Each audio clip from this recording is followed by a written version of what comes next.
PGT परीक्षा में हुई धांधली के आरोप को लेकर पीजीटी के जो कैंडिडेट हैं उनका आरोप है कि 5 सेंटरों में गड़बड़ी हुई है। इसकी जांच सीबीआई से होनी चाहिए। इन्हीं मांगों को लेकर अनिश्चितकालीन धरना पर बैठे थे राजभवन के समक्ष बीते 45 दिनों से। और अब झारखंड विधानसभा में मानसून सत्र चल रहा है। मानसून सत्र में भी अपनी मुद्दा को उठवाने के लिए जो पीजीटी के कैंडिडेट हैं यहां अब विधानसभा से कुछ दूरी पर ही बैठे अपनी मांग को लेकर। आप देख सकते हैं कि 20 लाख 25 लाख नहीं चल तो सीजीएल में दाग है तो पीजीटी कैसे बेदाग है, इस प्रकार के तख्ती हाथों में लिए सरकार से गुहार लगाई जा रही है कि सीबीआई से इसकी जांच होनी चाहिए। हमारे साथ कुछ कैंडिडेट हैं, उनसे जुड़ते हैं कि 45 दिन हो गया, 45 दिन तक आप लोग राजभवन के समक्ष बैठे।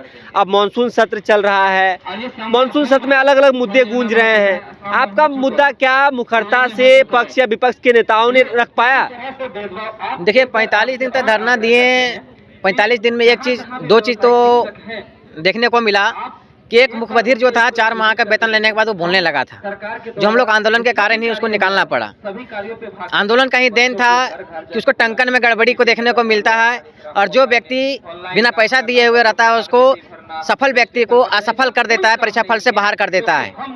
और विपक्ष ने हमारी बातों को, हमारी मांगों को मजबूती के साथ सदन में रखे, हमारी मांग लेकर वो रात भर डटे रहे।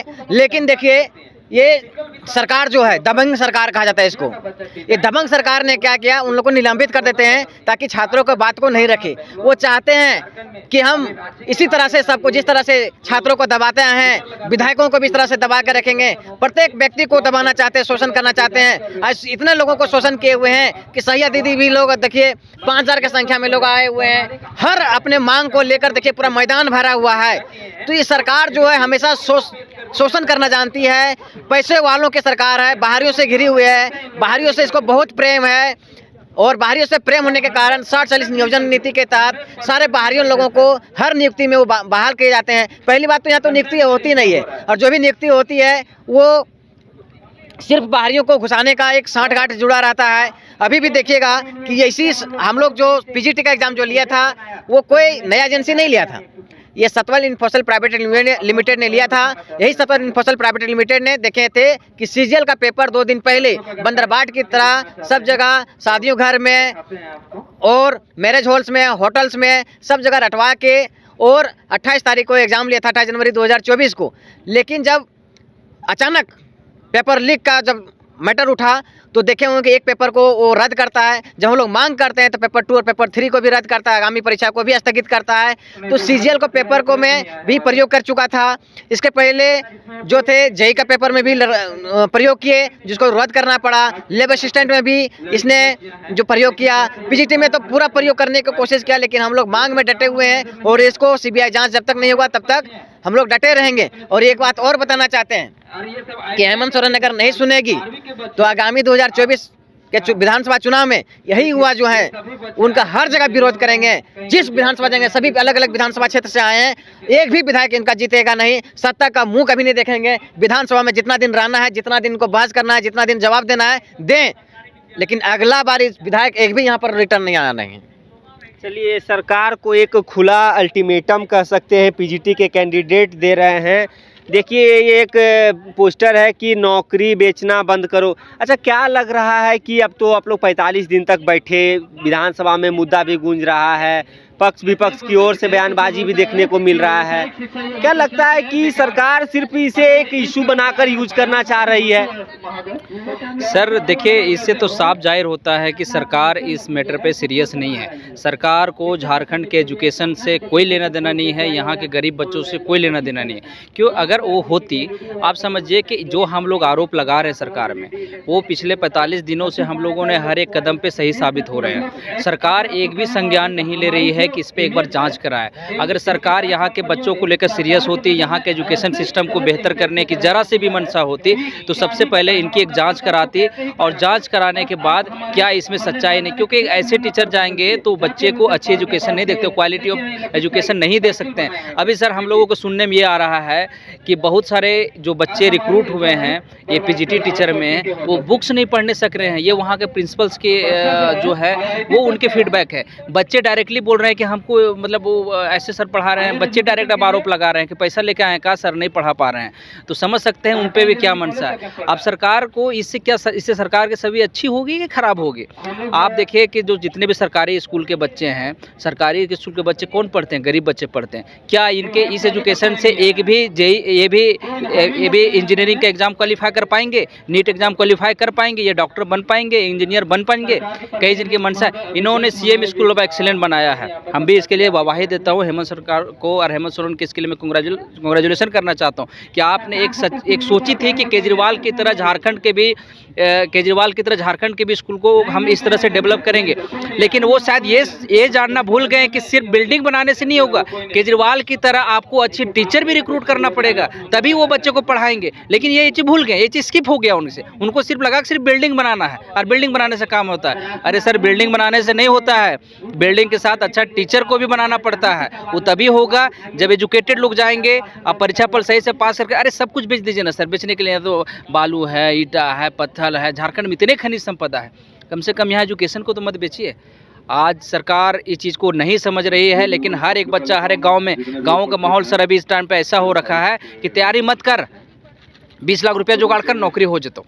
तो समझिए इस तरह का माहौल बना करके रख दिए। ऐसा माहौल कभी हुआ था? 2017 में पीजीटी का रिक्रूटमेंट हुआ था सर, लोग क्वालिफाई नहीं कर पाए थे, सीटें खाली रह गई थी, ऐसा था। आज उन टीचरों के जाके आप लीजिए इंटरव्यू, और आज इनको जाके लीजिए, ये सर्वाइव नहीं कर पा रहे हैं। हम बता रहे हैं अगर एक ऐसा समय आएगा, अगर सरकार नहीं सुनेगी, तो ये झारखंड के गाँव के लोग हैं जो उनके बच्चे स्कूल में पढ़ते, ये चप्पल से मारेंगे। उनके गाँव के लोग हैं जो उनके बच्चे स्कूल में पढ़ते, ये चप्पल से मारेंगे इनको। अभी चप्पल वाला बहुत मुद्दा चल रहा है टीचरों में। तो ये देखिए, सरकार को कह सकते हैं कि सब कुछ बेचिए लेकिन नौकरी नहीं बेचिए। मैडम, आज पूरा दिन बैठी हैं आप, अभी तक सरकार के ओर से कोई बात करने के लिए पहुंचे आपके पास? जी कोई नहीं पहुंचा अभी तक सर।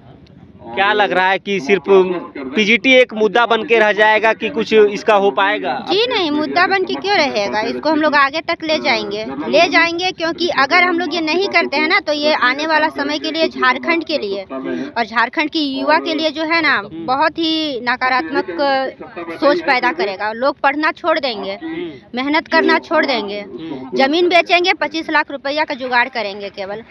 आज आप देखिए कि झारखंड में इतना सरकारी स्कूल है, कितना परिवार है और कितने हैं अच्छे लोग जो पढ़ा रहे हैं स्कूल में, सरकारी स्कूल में, जबकि सरकार तो बहुत सारे टीचर को बहाल कर रही है, अच्छा पेमेंट दे रही है, लैब, लाइब्रेरी सब अरेंजमेंट कर रही है, फिर भी क्यों नहीं जा रहा है एक अच्छा वर्ग जो है वो क्यों नहीं जा रहा है, गरीब वर्ग ही क्यों जा रहा है? ये चीज़ सोचने की बात है।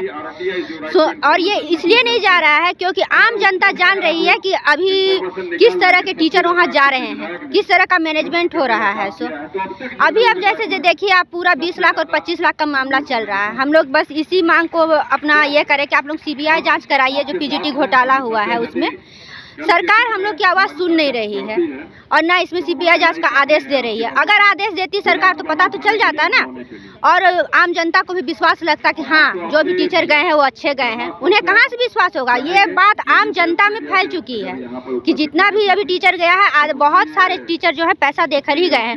अब वो कैसे चाहेंगे कि मेरा बच्चा कोई ऐसे टीचर से पढ़े? हम खुद अपने बच्चों को हम प्राइवेट स्कूल में पैसा दे के ये हो चुके हैं। हम चाह रहे थे कि जब अभी सरकार SOE स्कूल बनाई थी, हम सोचे थे कि अपने बच्चे को एडमिशन वहाँ कराएंगे, लेकिन किस आधार पर कराएं, किस विश्वास के साथ कराएं कि जो 25 लाख दे के गया है वो मेरे बच्चे को पढ़ाएंगे? कहाँ से कंपटीशन निकाल पाएगा? कंपटीशन में 10th लेवल का रहता है और ग्रेजुएशन लेवल का क्वेश्चन पूछ रहा है। कोई सिलेबस का ठिकाना नहीं रहता है, सिलेबस जो मन सो जहाँ से उठा के बैठा के दे दिया जाता है। बच्चे कितना मुश्किल से पढ़ के जाते हैं और उसके बाद जब रिजल्ट आता है तो पता चलता है कि 5 सेंटर से ही रिजल्ट ज़्यादा हुआ है। तो इसका क्या मतलब है? हम लोग को सबूत देने का क्या ज़रूरत है? आप लोग खुद रिजल्ट देखिए और रिजल्ट में खुद आप सर्च कीजिए, थोड़ा सा एनालिसिस कीजिएगा तो आपको खुद पता चलेगा कि यहाँ हो क्या रहा है, सो कितनी गड़बड़ियाँ हो रही है, कितना का पर्दाफाश कीजिएगा। हम लोग का और काम है कि केवल सरकार का हर जगह आंदोलन करते फिरते रहना है। एग्ज़ाम दीजिए, फिर आंदोलन कीजिए रिजल्ट निकलवाने के लिए, एग्ज़ाम देने के लिए, लेने के लिए, उसके बाद भी रिजल्ट किसी को मिल भी जा रहा है, कोई कैंडिडेट को। अभी हमारे संज्ञान में एक ऐसा भी स्टूडेंट है जो सेलेक्ट हो चुके थे 4 महीना पहले, निःशक्त थे, वो ज्योग्राफी के हैं और चान्हो में वो पोस्टेड भी थे। अभी अचानक JSSC के साइट से कोई बिना नोटिस के सिर्फ केवल लिख दिया गया है उनके रोल नंबर के आगे कि हाँ, परीक्षा फल से बाहर टंकन मिस्टेक, उनका बहुत ज़्यादा टंकन मिस्टेक हो रहा है। कोई ये सोच नहीं पा रहा है कि जो व्यक्ति निःशक्त है, 4 महीना वो ज्वाइन कर चुका है, उस पर क्या मतलब परिस्थिति, मतलब कितना मुश्किल रहा होगा उसके लिए। तो सरकार से हम ये नम्र निवेदन करेंगे, JSSC से हम ये नम्र निवेदन, सबको बहुत अच्छा लगता है, नाम कमाना बहुत अच्छा लगता है। आप पहले सर्टिफिकेट को वेरीफाई कीजिए, जो निःशक्त है उनका। आप कहाँ से वो सर्टिफिकेट दे रहे हैं? आदमी बगल के सदर हॉस्पिटल में चला जाता है या कहाँ से सर्टिफिकेट बनवा के और दे दिया है, जो बोल सकता है मुखमधिर का दे दिया है। अब वो तो कोई देखने नहीं गया है। जब हम लोगों का मतलब आंदोलन के माध्यम से पता चला, तब उसको संज्ञान में लेके हटाया गया। तो ऐसा कितना कैंडिडेट है उसमें जो निःशक्त का भी सीट मार के ले लिया है। तो सरकार से आग्रह है कि किसी अच्छे एजेंसी से जितने भी निःशक्त हैं उनको जांच करवाए, उसके बाद ही उन लोगों का नियुक्ति को ये करें। चलिए ठीक है। ये देखिए किस प्रकार से ये नज़ारा देख सकते हैं कि चाय बिस्किट खा के ये धरना जारी रखा जा रहा है। क्या लग रहा है कि मैडम, अब आप लोग भी कौन से सब्जेक्ट में आपका था? मेरा कॉमर्स था। कॉमर्स में। चलिए, वाणिज्य की तैयारी किए हैं आप। क्या लगता है कि सरकार इसको लेकर कुछ सुध लेगी कि नहीं, क्योंकि कल तो अब लास्ट सेशन का लास्ट डे है। हम लोग कोशिश पूरा कर रहे हैं सरकार तक अपनी बात पहुंचाने के लिए। अब ये नहीं बोल सकते हैं कि सरकार हमारी बात सुनेगी कि नहीं सुनेगी, पर हमारी पूरी कोशिश है सरकार तक हमारी बात पहुंचाने के लिए। इसीलिए हम लोग आज विधानसभा के पास भी आए हैं अपनी बात को रखने के लिए। अभी तक कोई मिलने आए हैं आपसे? नहीं, अभी तक हमारे यहाँ पे कोई मिलने नहीं आया, कोई नेता मंत्री मिलने नहीं आए। बल्कि अम्बा प्रसाद जी आए, मतलब यहाँ से गुजर रही थी तो हम लोगों ने उनसे बात करने की कोशिश की, पर उनसे बात करके ऐसा लगा नहीं कि वो हमारी बात सुनना चाहती है या इंटरेस्टेड है, क्योंकि वो थोड़ी सी नाराज़ है हम लोगों से। क्यों नाराज़? क्योंकि पुतला जलाया गया था, तो उनका कहना है कि हम लोगों ने उनका पुतला जलाया है, इसलिए। देखिए, जो पीजीटी के कैंडिडेट हैं वो साफ तौर पे उनका कहना है कि जिस प्रकार से इस परीक्षा में धांधली हुई है, इसकी सीबीआई से जांच होनी चाहिए। इसके साथ ही बीते 45 दिनों से राजभवन के समक्ष अनिश्चितकालीन धरना जारी है।